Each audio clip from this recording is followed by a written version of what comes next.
அந்த காலத்துலலாம் வயசு பொண்ணு வீட்ல இருந்தா அடி வயித்துல நெருப்பு கட்டிட்டு இருக்கிற மாரி இருக்குன்னு சொல்லுவாங்க. ஆனா, இப்ப இருக்கிற காலகட்டத்துல சின்ன சின்ன குழந்தைங்கலாம் யார் வீட்ல இருக்கோ, அவங்கலாம் நிஜமா நெருப்புலயே நின்னுக்கிட்டு இருக்காங்க.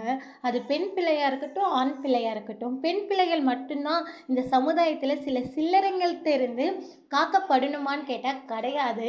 கண்டிப்பா ஆண் பிள்ளைகளும் பாதிக்கப்படுறாங்க.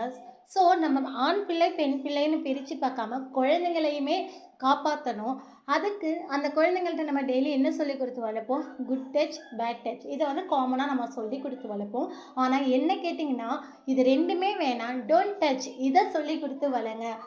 சரி நீங்க சொல்ற மாரி சொல்லிக் குடுத்தா, யார் தொட்டாலும் அவங்க வந்து தப்பா நினைப்பாங்க. யார பார்த்தாலும் பயப்படுவாங்க அப்படின்னா, அப்படி கிடையாது.